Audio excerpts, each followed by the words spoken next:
2 Corinthians chapter 12, verse 11. I am become a fool in glorying. Ye have compelled me, for I ought to have been commended of you. For in nothing am I behind the very chiefest apostles, though I be nothing. Truly the signs of an apostle were wrought among you in all patience, in signs and wonders and mighty deeds. For what is it wherein ye were inferior to other churches, except it be that I myself was not burdensome to you? Forgive me this wrong. Behold, the third time I am ready to come to you, and I will not be burdensome to you. For I seek not yours, but you. For the children ought not to lay up for the parents, but the parents for the children. And I will very gladly spend and be spent for you. Though the more abundantly I love you, the less I be loved. But be it so, I did not burden you. Nevertheless, being crafty, I caught you with guile. Did I make a gain of you by any of them whom I sent unto you? I desired Titus, and with him I sent a brother. Did Titus make a gain of you? Walked we not in the same spirit? Walked we not in the same steps? Again, think ye that we excuse ourselves unto you? We speak before God in Christ, but we do all things, dearly beloved, for your edifying. For I fear lest when I come, I shall not find you such as I would, and that I shall be found unto you such as ye would not, lest there be debates, envyings, wraths, strifes, backbitings, whisperings, swellings, tumults. And lest when I come again, my God will humble me among you, and that I shall bewail many which have sinned already, and have not repented of the uncleanness and fornication and lasciviousness which they have committed. 2 Corinthians chapter 13. This is the third time I am coming to you. In the mouth of 2 or 3 witnesses shall every word be established. I told you before, and foretell you, as if I were present, the second time. And being absent now, I write to them which heretofore have sinned, and to all other, that if I come again, I will not spare. Since ye seek a proof of Christ speaking in me, which to you word is not weak, but is mighty in you. For though he was crucified through weakness, yet he liveth by the power of God. For we also are weak in him, but we shall live with him by the power of God toward you. Examine yourselves whether ye be in the faith.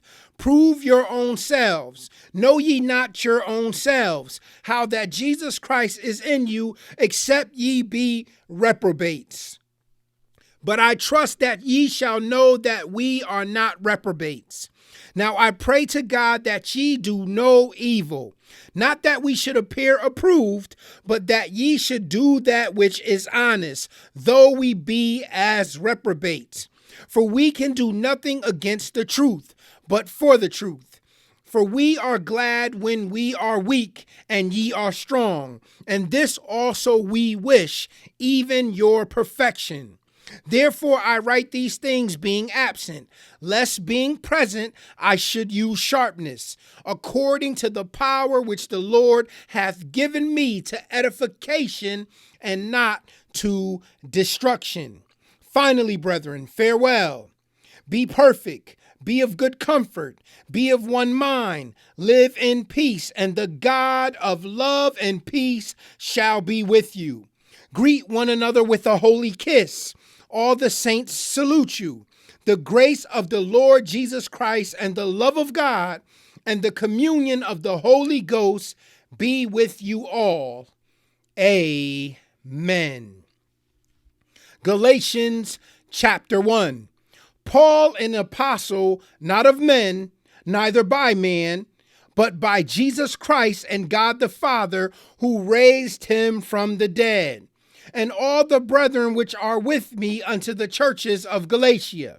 Grace be to you and peace from God the Father and from our Lord Jesus Christ.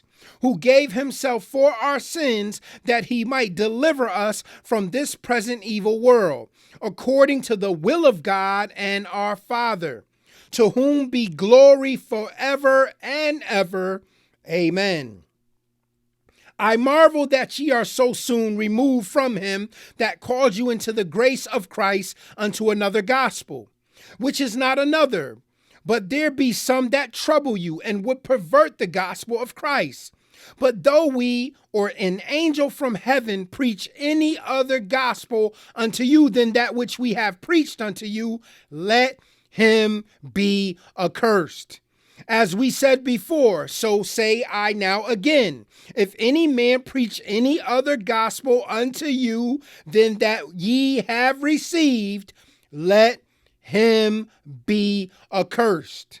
For do I now persuade men or God? Or do I seek to please men? For if I yet pleased men, I should not be the servant of Christ. But I certify you, brethren, that the gospel which was preached of me is not after man. For I neither received it of man, neither was I taught it, but by the revelation of Jesus Christ. For ye have heard of my conversation in time past in the Jews' religion, how that beyond measure I persecuted the church of God and wasted it, and profited in the Jews' religion above many my equals in mine own nation, being more exceedingly zealous of the traditions of my fathers. But when it pleased God, who separated me from my mother's womb and called me by his grace to reveal his son in me, that I might preach him among the heathen, immediately I conferred not with flesh and blood. Neither went I up to Jerusalem to them which were apostles before me, but I went into Arabia and returned again unto Damascus. Then after 3 years, I went up to Jerusalem to see Peter, and abode with him 15 days. But other of the apostles saw I none, save James, the Lord's brother. Now the things which I write unto you, behold, before God I lie not. Afterwards I came into the regions of Syria and Cilicia, and was unknown by face unto the churches of Judea which were in Christ. But they had heard only that he which persecuted us in times past now preacheth the faith which once he destroyed, and they glorified God in me. Galatians chapter 2. Then 14 years after I went up again to Jerusalem with Barnabas, and took Titus with me also, and I went up by revelation and communicated unto them that gospel which I preach among the Gentiles, but privately to them which were of reputation, lest by any means I should run or had run in vain. But neither Titus, who was with me, being a Greek, was compelled to be circumcised. And that because of false brethren unawares brought in, who came in privily to spy out our liberty, which we have in Christ Jesus, that they might bring us into bondage, to whom we have gave place by subjection. No, not for an hour, that the truth of the gospel might continue with you. But of these who seem to be somewhat, whatsoever they were, it maketh no matter to me. God accepteth no man's person, for they who seem to be somewhat in conference added nothing to me. But contrariwise, when they saw that the gospel of uncircumcision was committed unto me, as the gospel of the circumcision was unto Peter, for he that wrought effectually in Peter to the apostleship of the circumcision, the same was mighty in me toward the Gentiles. And when James, Cephas, and John, who seemed to be pillars, perceived the grace that was given unto me, they gave to me and Barnabas the right hand of fellowship, that we should go unto the heathen, and they unto the circumcision. Only they would that we should remember the poor, the same which I also was forward to do.